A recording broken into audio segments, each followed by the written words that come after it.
il faut and il faut que. When to use them, how to use them, and when to use the infinitive, an infinitive verb after, or when to use the subjunctive. We are going to see all that today in this lesson. Il faut and il faut que are both from the verb falloir, which translates to it's necessary or to have to. The translation is a little bit different for each one. It's very a case-by-case type of thing. We are going to see many examples today in this lesson, but first let's see the different conjugation of falloir. Falloir is an impersonal verb, so it's only conjugated with il. Makes it much easier. So we have présent, it's il faut, is the one that we just saw at the beginning. Il faut.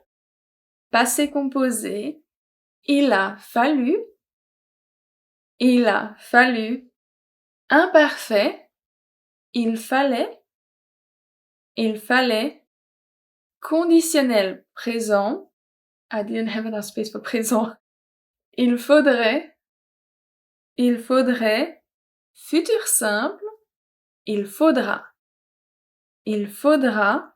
And then we also have the negation, il ne faut pas. Il ne faut pas. We are going to see first the difference between il faut and then il faut que, and after that, at the end, we are going to see examples for all the different tenses. And let's start with il faut. Il faut when it's followed by an infinitive. Basically, if we have no que, it's going to be an infinitive. And here we talk more about a general idea. We're not pointing to anyone. So, il faut followed by an infinitive verb refers to a general idea. You are not pointing to anyone in particular, to anyone specifically. Let's see a few examples. We have il faut faire attention. Il faut faire attention. That is a general idea. We're not pointing to anyone. That is more general thing. Il faut faire attention. Il faut connaître la prononciation pour parler français. Il faut connaître la prononciation pour parler français. I like this one because it's particular. We have il ne faut pas oublier que je t'ai aidé financièrement. Il ne faut pas oublier que je t'ai aidé financièrement. This one, so technically we are pointing to someone, later after que, but before that, this is more of a general idea. Okay? No one should forget that I helped you financially. You see the general idea without being a general idea type of thing. But the beginning of the sentence is a general idea. Now, if we look at il faut que followed by the subjunctive.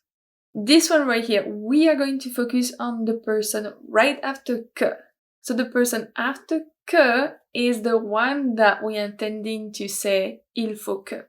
We are going to see the exact same example that we saw for il faut, just that this time it's going to be focused on that person, the person right after que. Let's see. Il faut que tu fasses attention. Il faut que tu fasses attention. Pretty clear that we are saying that to the person after que. You have to be careful. Okay? Il faut que tu fasses attention. Il faut que tu connaisses la prononciation pour parler français.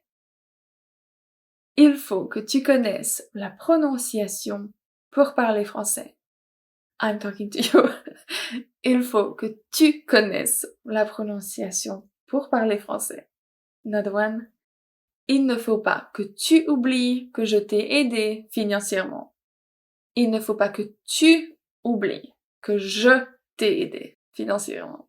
Does it make sense? You can see here that it's very pointing to the person right after que. Il faut que tu fasses attention. Il faut que tu connaisses. Il ne faut pas que tu oublies. Okay?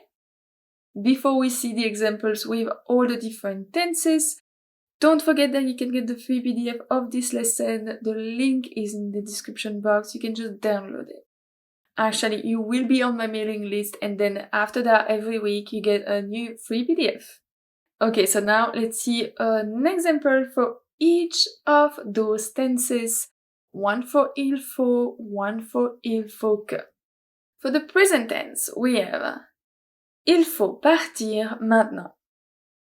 Il faut partir maintenant. Or, il faut qu'on parte maintenant. Il faut qu'on parte maintenant. So, il faut partir maintenant, general idea. Il faut qu'on parte maintenant, it's really for the people around us. But they have the same translation in English. Passé composé, il a fallu déménager au plus vite. Il a fallu déménager au plus vite. Or, il a fallu qu'on déménage au plus vite. Il a fallu qu'on déménage au plus vite. Once again, same translation, but the first one is the general idea, the second one is directed to the person, that we live with. Imparfait. Il fallait obéir, sinon on était puni. Il fallait obéir, sinon on était puni. That's more the general idea. But if we pin now, we have il fallait qu'on obéisse, sinon on était puni. Il fallait qu'on obéisse, sinon on était puni. So you can imagine that the first one, someone could say more about at school when he was younger, it's more of a general idea. But il fallait qu'on obéisse, it's really about the people that he's talking about, okay? On is referring to many people, we just don't know. We could add name here. We could say il fallait que X, Y, Z and me obéissent, type of thing. Okay? Conditionnel. Il faudrait demander des devis à plusieurs entreprises. Il faudrait demander des devis à plusieurs entreprises. Or, il faudrait que je demande des devis à plusieurs entreprises. Il faudrait que je demande des devis à plusieurs entreprises. So here, il faudrait demander general idea, we're not pointing to anyone in particular, it's just that it has to be done. But il faudrait que je demande des devis. That is clearly me. Okay? Futur simple. Il faudra être à l'heure. Il faudra être à l'heure. Or, il faudra qu'il soit à l'heure. Il faudra qu'il soit à l'heure. Pointing to il. Okay? And that's it for this lesson. I hope you enjoyed. I hope now you understand the difference between il faut and il faut que. Let me know in the comment section if you have any question. I will do my best to help you. And I will see you next Wednesday for a new lesson. À mercredi prochain.